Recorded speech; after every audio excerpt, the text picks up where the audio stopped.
দেখো কত টাকা বিনিয়োগ করলে 5 বছরে বার্ষিক 4% হারে সুদে হিসেবে 160 টাকা পাওয়া যাবে। তো এই অঙ্কটা WBSSC 2026 সালে এসেছিল।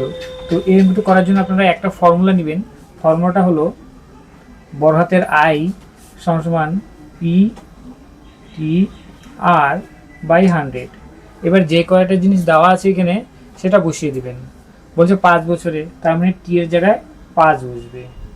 তারপর বলছে 160 টাকা সুদ পাওয়া যাবে, তাহলে আয়ের মান 160।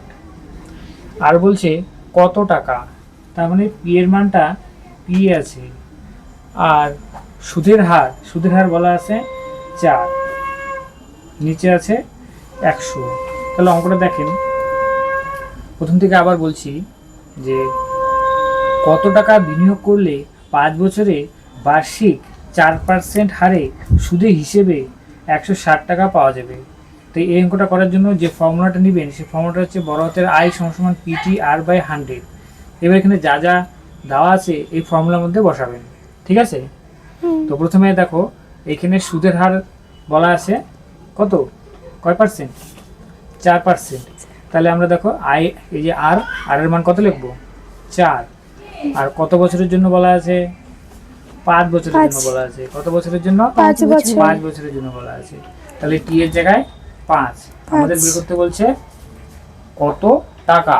তো কত টাকা মানে প্রিন্সিপাল, মানে পি এর মানটাই আমাদের বের করতে হবে। তো দেখো পি এর মানটা পি থাকবে। এখন কাটাকাটি করব, কাটাকাটি করলে উত্তর হয়ে যাবে।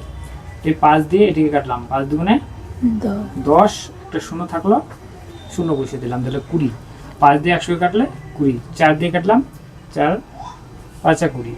তাহলে আমাদের কত থাকলো, এইদিকে থাকলো 160, উপরে পি আর নিচে 5।